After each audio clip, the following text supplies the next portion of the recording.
San Paulo apostoluak Korintoarren egindako lehenengo gutunetik.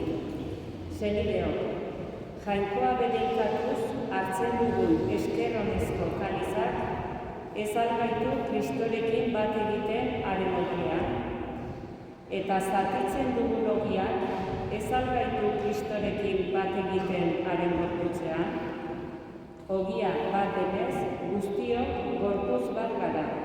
Ogi bakarretik hartzen baitugu denok. Jaunak esana.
Jesu Kristoen Evangelioa San Juanen liburutik. Aldi hartan, Jesusek esan zien ikasleei, iritsi da gizonaren semearen eitza azalduko dene ordua, egiaz diozuet, garialea, lurrean erori eta hiltzen ezpada, bera bakarrik gelditzen da, baina hiltzen bada frutu asko ematen du. Bere bizia maite duenak galdu egingo du, baina mundu honetan bere bizia gutxi esten duenak betiko bizirako gordeko du. Nire zerbitzari izan nahi duenak jarrai biezat, eta ni nagoen tokian han izango da nire zerbitzaria ere. Nire zerbitzari dena ohoratu egingo du aitak. Jaunak esana.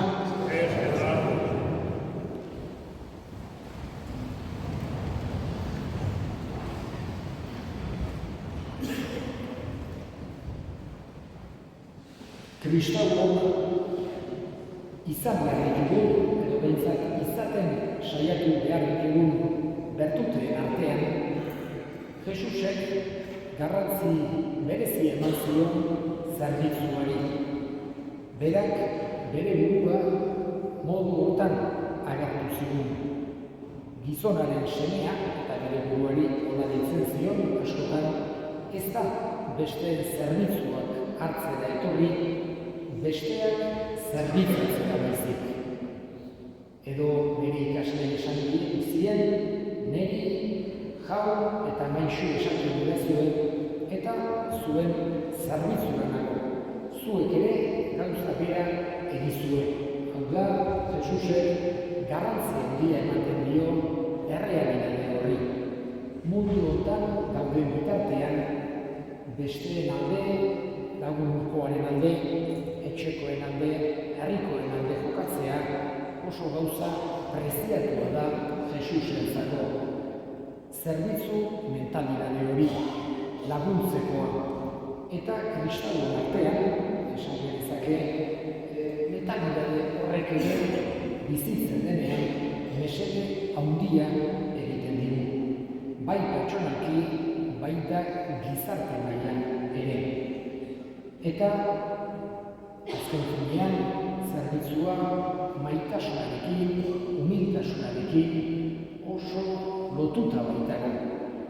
Eta Jesusek erakutsi zigun, askotan aipatzen egun bezala, eta evangelietan eta agertzen zaien bezala, maitasuna dela gauzarik nagusiena gure erlijioan. Jainkoa definitzeko ere erabiltzen da, liburu santuetan maitasuna. Jainkoa maitasuna da. Hain zuzen ere, Jesusek hori erakutsi nahi izan du. Horregatik, gure artean ere, kristauok elkarrekin egotea, momentu zailetan, momentu tristeetan elkartasuna adieraztea, eta baita gure hildakoen alde errenutzea, maitasuna eta zerbitzu modu bat da. Gaurkoan, Arantxa Espeitzea tokatu zaigu, eta beraren garako esker ona horrekin egiten dugu. Eskatuz, Goikoari saritu ditzala bere bizitza honetan egin dituen zerbitzu guztiak. Hartzala Goiko zeru hartan, eman dezaiola atsedena eta zoriona. Hoixe da, hildako guztien alde, guk Jangoikoari eskatzen dioguna. Eta eskatzen diogu konfiantza sakon batekin. Jakinik berak eman nahi digula. Bere borondatea ere hoixe dela nahi duguk eskatu ezaiogula, modu hortan ere gure hildakoekiko maitasuna agertzen digulako, baina nahi digu baita ere hoixe eman. Berak erakutsi digu, Jesusek Jangoikoa aita errukitsu baten antzekoa dela. Aldi berean, badakigu, eta hori ez da preziso, Jesusek esatea badakigu gure mundu hontako bizia, gure mundu hontako ibilaldia mugatua dela eta bukatuko zaigula. Eta itzuliko gerala egin dituen Jangoiko horregana. Hoixe da, gaurkoan Arantxatzeko eskatzen duguna. Arkituko du, orain, aita on hori, aita errukitsu hori, hartzai ona, aita ere modu hortan agertzen dugu bere bizitz bere izaera. Eta eskatzen dugu aita on hori argazela, Arantxa gure segidea Goiko zeruan. Hildakoekiko gure harremana, ez baita heriotzarekin bukatzen, eta haiek mundu hontan lagundu diguten bezala, baita ere beste mundutik laguntzeko modua badaukate. Ezberdina da, ez da nahi gendukena, baina ez da erabat suntsitzen, ez da erabat bukatzen gure hildakoek gure egin dezaketena. Horregatik ere, gure Jangoikoari eskatzen dugu Arantxa gure segidea Goiko zeru hartan eduki dezala. Eta berak handik etxekoen alde, herrikoen alde, adiskideen alde egiten segi dezala.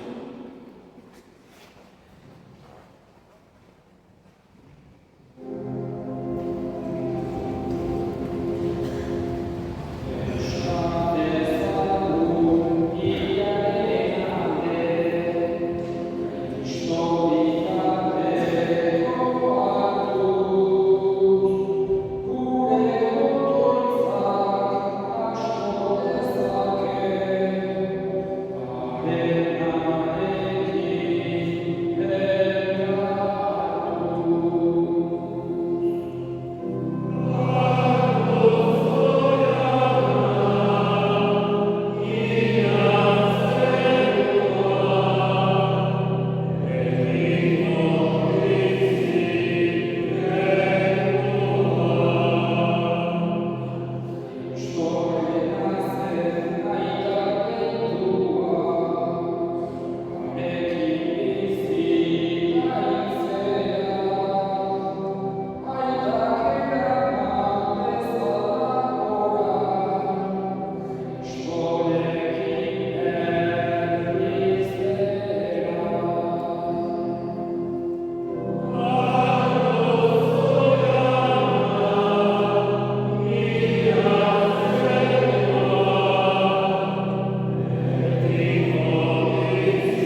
Era